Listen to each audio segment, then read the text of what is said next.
Hello everyone, welcome back again on Back to Physics. Today we are going to start next topic for class 12th, which is electric potential at an axial point of an electric dipole. तो हमने एक electric dipole को draw किया है, इसके axial point पर हम electric potential की वैल्यू को कैलकुलेट करेंगे. सो हम एक पॉइंट P मान लेते हैं जो कि इसकी एक्सियल लाइन पर है.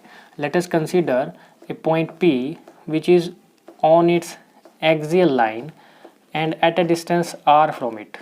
मान लेते हैं कि कोई ये पॉइंट P है, ठीक है ना, जो कि इसके सेंटर से, डाइपोल के सेंटर से r डिस्टेंस पर है, ठीक है ना. तो हम इस पॉइंट P के लिए इलेक्ट्रिक पोटेंशियल की वैल्यू को कैलकुलेट करेंगे. उसके लिए हमें फॉर्मूला मालूम है electric potential for a point charge, हम कैलकुलेट कर चुके हैं, जिसकी वैल्यू कितनी होती है. कुछ कंडीशंस हैं, उनको नाम दे देते हैं. A माइनस चार्ज के लिए, B प्लस चार्ज के लिए और वो P पॉइंट के लिए. Potential, electric potential due two point charge कितना होता है. Electric potential due two point charge, ये हम पिछली वीडियो में electric potential due two point charge, पिछली वीडियो में इसको कैलकुलेट कर चुके हैं. एक पॉइंट चार्ज अगर हम लें, उसके लिए इलेक्ट्रिक पोटेंशियल की वैल्यू कितनी होती है. That is V is equal to 1/4 pi epsilon not into Q naught. इसमें क्यू नॉट नहीं होता, ओनली क्यू होता है, अपॉन r स्क्वायर. यही होती है इलेक्ट्रिक पोटेंशियल की वैल्यू. अब हम इलेक्ट्रिक पोटेंशियल देखेंगे कि हमारा माइनस चार्ज की वजह से कितना है और प्लस चार्ज की वजह से कितना है. दैट मीन्स मान लेते हैं कि इसकी वजह से जो पोटेंशियल है वो V1 है, इस चार्ज की वजह से, माइनस चार्ज की वजह से वो V1 है, और प्लस चार्ज की वजह से मान लेते हैं कि V2 है. ये V2 है और ये V1 है. So V1 that means potential due to minus charge will be equal to कितना हो जाएगा, 1/4 pi epsilon not into minus charge की वजह से है तो minus Q upon distance of the point P from A, that means AP. इतना ही होगा. इसी तरह से हम V2 भी कैलकुलेट कर लेंगे. Potential due to plus Q charge will be equal to 1/4 pi epsilon not into plus Q upon distance between plus and point P is BP. अब ये AP और BP निकालना हम पहले जान चुके हैं. AP की जो वैल्यू है वो बड़ी इजीली हम पता कर सकते हैं. AP कितना है, देखो A से P अगर हमें मानना है तो R इतना है, उसमें A और ऐड कर दो, R प्लस A हो जाएगा. और BP अगर हम जानना चाहें तो BP will be equal to B to P. अगर हमें कैलकुलेट करना है तो इतना R है, उसमें से ये माइनस कर दो A को, that means BP will B R minus A. So simply हम लिख सकते हैं AP की जगह क्या लिख सकते हैं, AP की जगह हम लिख सकते हैं R plus A and BP की जगह हम लिख सकते हैं R माइनस A. ठीक है, इतना समझ आया. नेक्स्ट हम कैलकुलेट करते हैं इसमें टोटल पोटेंशियल कितना होगा. Potential V will be equal to V1 plus V2. Total potential आ जाएगा, नेट पोटेंशियल आ जाएगा कितना है due to minus Q and plus Q. V1 की वैल्यू आई है 1/4 पाई एप्सिलॉन नॉट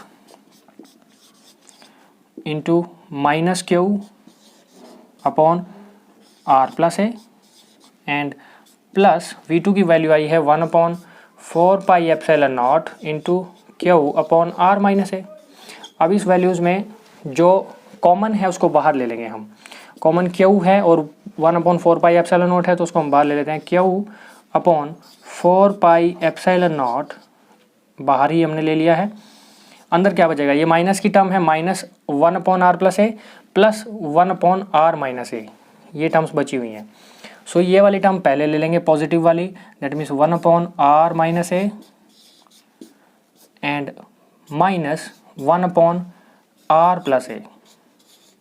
दोनों टर्म्स हमने ले लिए. अब सिंपली क्या करेंगे, इसको सोल्व करेंगे. सिंपली मैथमेटिक्स है, दोनों का एलसीएम ले लें. एलसीएम लेने से हमें क्या मिलेगा, इधर सोल्व कर रहे हैं इसको. एलसीएम जब हम लेंगे तो V will be equal to, LCM कितना आएगा, पहले तो जो टर्म पड़ी हुई है बाहर उसको लिख लेंगे, Q upon 4 pi epsilon not into LCM कितना आएगा, R minus A and R plus A, R minus A and R plus A, यही आएगा एलसीएम. इधर आर माइनस ए पड़ा हुआ है, आर माइनस ए, ऊपर क्या चला जाएगा आर प्लस ए, फिर है माइनस, फिर आर प्लस ए डिनोमिनेटर में पड़ा हुआ है, आर प्लस ए है, आर माइनस ए ऊपर चला जाएगा, आर प्लस ए है, आर माइनस ए ऊपर चला जाएगा। ब्रैकेट खोल देंगे, क्या बनेगा Q upon 4 pi epsilon naught r plus a minus r plus a upon में ये है ए माइनस बी और ये है ए प्लस बी, क्या बनता है A square minus B square, that means are square minus A square, R से आर कैंसिल हो जाएगा, ए और ए कितने हो जाएगा प्लस होकर के 2a बन जाएंगे।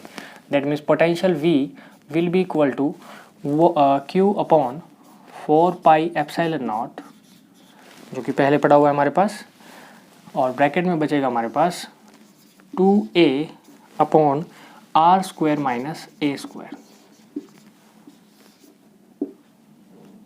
नाउ अगर हम इसमें देखें आर स्क्वायर और ए स्क्वायर के बीच में कौन बड़ा है, देखिए जरा, एज आर स्क्वायर, आर जो है डिस्टेंस है किसी पॉइंट पी का सेंटर ऑफ डाइपोल से, जो कि बहुत ज़्यादा हो सकता है, हमें नहीं पता कितना डिस्टेंस हम ले इससे, लेकिन जो डाइपोल है, डाइपोल की डेफिनेशन कहती है कि जो डाइपोल होता है it is a pair of equal and opposite charges separated by very small distance, यानी ए जो है स्मॉल डिस्टेंस, ये जो 2a भी हो गया हमारा, जो कि सेपरेटेड बाय स्मॉल डिस्टेंस इसने कहा है, वो बहुत ज़्यादा छोटा है as a comparison to distance of point P.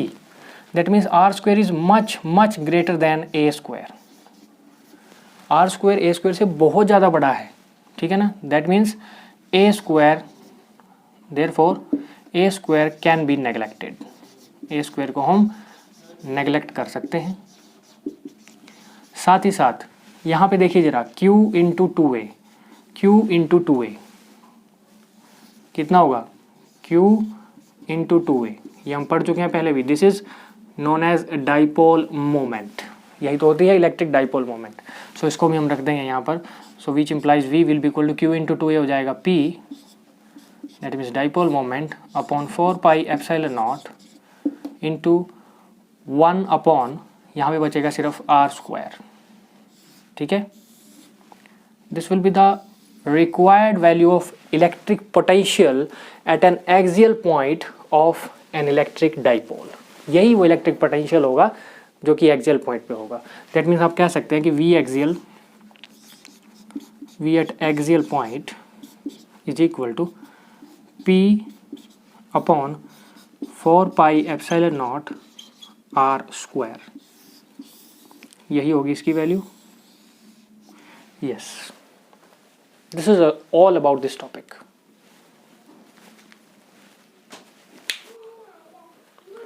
Now we will calculate electric potential due to an equatorial point of a dipole.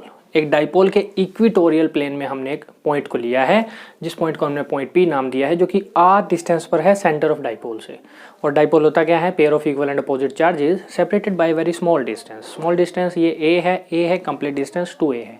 मान लेते हैं potential due to minus charge जो है वो V1 है, potential due to plus charge जो है वो V2 है। तो let us calculate V1 and V2। इससे पहले हम क्या कैलकुलेट करेंगे कि पोटेंशियल होता क्या है, वो हम पहले कैलकुलेट कर चुके हैं।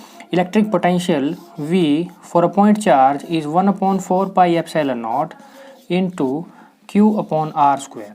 R is the distance between two charges, है ना, R वो डिस्टेंस होता है टू चार्जेस के बीच का। इक्वेशन नंबर 1 हमने इसको रख लिया है। अब देखिए जरा, हम V1 और V2 दोनों पोटेंशियल्स निकालते हैं, फिर नेट पोटेंशियल निकालेंगे। V1 will be equal to कितना होगा, this will be 1 upon 4 pi epsilon not into, minus charge की वजह से है तो minus Q upon R square, R means A to P, the distance between two charges, that means AP square, ठीक है ना। इसी तरह से हम सिमिलरली V2 भी निकाल लेंगे। V2 will be equal to 1 upon 4 pi epsilon not into, plus charge की वजह से तो plus Q upon R square, R is the distance between plus charge and point P, this is BP square, ठीक है। ये distances हम easily calculate कर सकते हैं, कैसे, using Pythagoras theorem. Using Pythagoras theorem we can calculate AP square and BP square easily. कैसे, देखिए AP स्क्वायर है हमारे पास, AP जो है वो हाइपोटेन्यूज है, ये भी एक ट्राइंगल बन रही है राइट ट्राइंगल जिसमें 90 डिग्री यहाँ पर है, ये भी एक ट्राइंगल बन रही है जिसमें 90 डिग्री यहाँ पर है, 90 डिग्री 90 डिग्री, और ये थीटा है। मान लेते हैं जो पॉइंट है वो थीटा एंगल बना रहा है इसके साथ। So applying Pythagoras theorem here, Pythagoras theorem कहती क्या है, hypotenuse square is equal to perpendicular square plus base square, यही कहती है। बस इसका यूज़ करेंगे और हम सीधा निकाल लेंगे हाइपोटेन्यूज स्क्वायर कितना है इसमें। पहले इस ट्राइंगल बीपी को निकाल लेते हैं। BP square will be equal to कितनी होगी, perpendicular square that means OP square, OP कितनी है r square plus base square, base means OB square, r square plus ए स्क्वायर। इसी तरह से हम बीपी के बाद एपी भी निकाल लेंगे। AP will be equal to AP square will be equal to hypotenuse square is equal to perpendicular square that means ये रहेगा perpendicular r square plus base square. Base square कितना है, base is a square, that means दोनों same आए हैं। AP और BP की जो स्क्वायर है वो सेम आए हैं, यहाँ से बीपी भी निकाल सकते हैं हम। BP is equal to under root r square plus A square. इसी तरह से एपी भी कितना आया है, AP is equal to under root r square plus A square, यानी दोनों साइडें बराबर हैं। दिस इज, इसको या तो अंडर रूट में लिख लो या फिर ऐसे लिख लो आर स्क्वायर प्लस ए स्क्वायर पावर 1/2, या फिर लिख लो अंडर रूट। इसी तरह से ये भी उतनी आई है, under root r square plus ए स्क्वायर। इतनी बात क्लियर है। नेट पोटेंशियल की बात करते हैं। Net potential V net potential will be equal to कितना होगा, potential due to minus Q charge plus potential due to plus Q charge. अब जो V1 है उसमें देखिए जरा, V1 में वो वैल्यू ये है, that means 1/4 pi epsilon not into minus Q upon AP square कितना आया है, AP square is r square plus A square, r square plus A square. हमने AP स्क्वायर की वैल्यू को ही रख दिया है, ठीक है ना। आप उसमें इसकी वैल्यू को भी रख सकते हैं, AP को, नो प्रॉब्लम। प्लस V2 कितना आया है, V2 is 1/4 pi epsilon not into Q upon BP square. BP कितना आया, BP भी R square plus, BP square भी आर स्क्वायर प्लस ए स्क्वायर ही है, that means are square plus A square. अब इसमें ज़रा ध्यान से देखिए, ये दोनों क्वांटिटीज़ जो हैं वो एक दूसरे के अपोजिट हैं। एक प्लस में है क्वांटिटी, ये वाली प्लस में है और दूसरी माइनस में है। इसका जो माइनस साइन है अगर मैं इसको यहाँ ले लूँ, दैट मीन्स यहाँ, तो ये क्या होगा, ये नेगेटिव हो गई, ये पॉजिटिव हो गई और दोनों कैंसिल आउट हो जाएंगी। इस क्वांटिटी से ये क्वांटिटी कैंसिल आउट हो जाएगी, that means V net will be equal to 0। यानी कि जब भी हम कभी इक्वेटोरियल पॉइंट लेंगे ना, तो उस पे पोटेंशियल की वैल्यू हमेशा 0 होगी। V at equatorial point will be 0, equatorial point will be equal to 0। हमने ये सीखा कि एक्सियल पॉइंट पे तो कुछ वैल्यू होती है पोटेंशियल की, लेकिन इक्वेटोरियल पॉइंट पे जो वैल्यू होती है पोटेंशियल की वो 0 होती है।